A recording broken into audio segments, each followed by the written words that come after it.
it's Steve. Thanks for joining me today. Today we're going to go create a worm bin.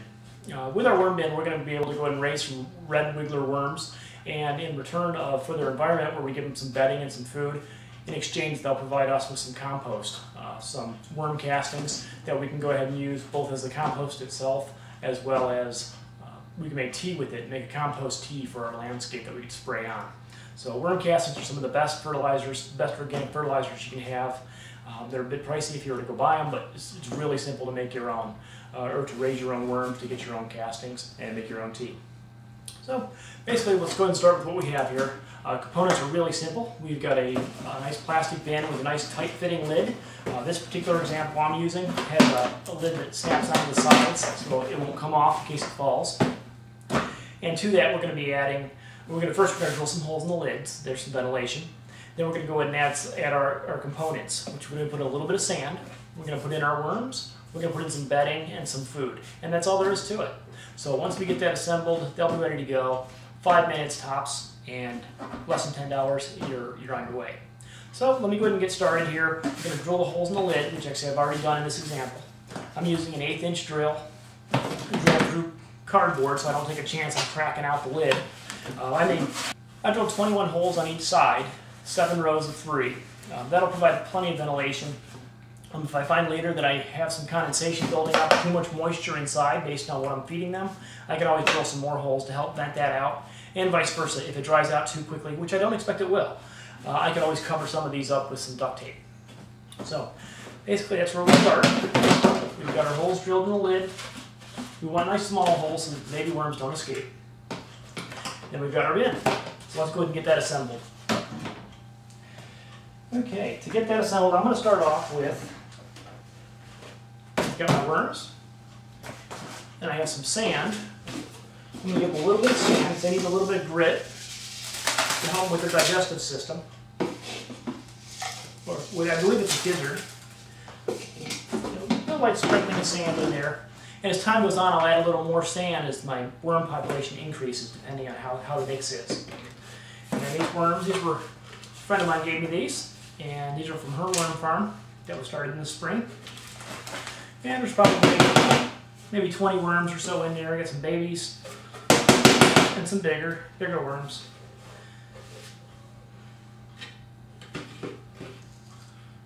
And then you see I got a little bit of stuff in there, a little bit of bedding, a little bit of eggshells, looks like some coffee grounds, and little bits of carrot. So that's what they've been kind of hanging out with here in this container. They're not big fans of the sunlight or the overhead light, so they're kind of squirming around. And looks like I got them all. Okay, great. So I got my worms and my sand. Now I'm going to go ahead and start adding in some bedding. Basically what we want to do is we want to put our worms and our sand on the bottom, then add a layer of bedding so they can come up into the bedding and just kind of hang out in there, kind of like that's their home. And then above that, we'll put in a layer of food and another layer of more bedding. That way they can come up to eat and then go back into their bedding and then just kind of do their thing. So we've got them in there first. So now we're going to add some bedding. You can use a number of different things, a number of different types of bedding. I have some shredded up brown paper bags from the grocery store. You can shred newspaper, you can use regular shredded paper, you can tear them in strips if you want, pieces of cardboard, anything like that. I like to shred them because it makes nice fine pieces that they can burrow through, that they can bed into. And then it also, our shredder happens to be a little diamond shaped shredder as opposed to the ones that are the strips, but the strips work just as well. So I'll go and add a nice even layer of bedding about 1 inch thick.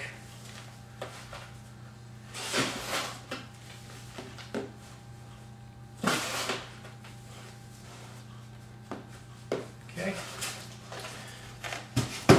Great. Now I'm going to go ahead and spray that down, add a little moisture. That's all very dry material.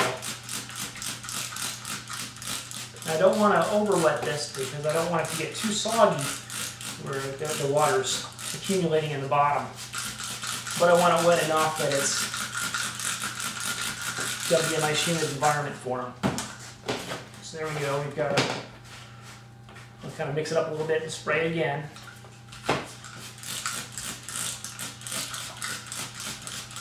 I I found from past bins that I've raised that you really don't need to add water once you get things established. There's going to be enough water or enough moisture coming in from the food that you add, especially for adding lettuces and greens and carrots and things like that, cucumber peels and things like that. There's plenty of moisture in that. So now I want to go and add a little bit of food.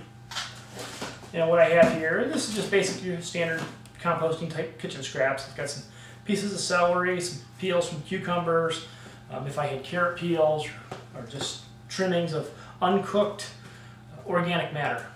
So I'll also use coffee grounds. They really like coffee grounds. I'll even put the filter in there, but I'll tear it up some. So I'll sprinkle a little bit of coffee grounds for them. I'll also add eggshells. I'll go ahead and grind those up. The smaller pieces the better, because the worms are going to work on the corners, the edges of this material. So here we got a nice layer. We don't want to add too much food. We don't want to add too much food at once because we want them to eat it relatively quickly and not let it rot. If you start to let it rot, you'll end up with some fruit fly problems and things like that. But we'll talk about that in just a minute. So now we got that in there. I'm going to add another layer of bedding. I can either add my shredded newspaper or my shredded grocery bags, or I have some other things here I'm going to use. I've got some straw. I just happen to be adding to the compost tumbler and the compost bins outside. I'll add a little bit of that in. And because I'm starting this, you can add all the same, but I like to go ahead and mix it up, give them a nice variety to begin with. And then as the season goes on, if I have one but not the other pieces, then there's already a little bit of diversity in their environment. So, and then I'll go ahead and I'll add in, I have some grass clippings that I got off the bottom of the mower. I don't use any fertilizers or weed stoppers or anything on the lawn, so that's all organic grass clippings. And I'll go and I'll spray that down because those are really dry as well. I'm only going to do one layer of food this time because I want them to go ahead and get up there and get acclimated, and there's not that many worms in this bin to start with. So we'll let them go ahead and work on what they have, and we'll kind of play it by ear. So basically I'll spray that down, I'll snap on my lid and put this in a nice relatively warm place. It'll live here in the attached garage in the 60s, and that'll be plenty for them. If it gets really, really cold, I may move it down to the basement. So. Okay, there we go. Go ahead and put our lid on, and the home is complete. So that's all there is to it. Basically, I'll go back and I'll feed them about once a week. I'll kind of gauge it off of how the food is from the last time. And then the layers will just keep building up. I'll add food, I'll add a little more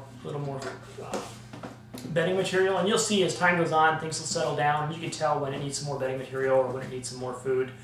You don't want them to run out of food. They will eat their own castings, which is not good for them, but they will, and they will survive. But that's not healthy for them. So keep them well fed, but not overfed, just like you would a fish. And you'll be good to go. So if you have any questions, comments, or feedback, please leave them below. If you're interested in other videos I have, I've got some more gardening videos coming. Please subscribe to my channel or stop by enjoytimeoutdoors.com. I got some great stuff over there. I got some articles as well as some corresponding text that accompanies some of these videos. So I thank you for your time. Have a great day. Goodbye.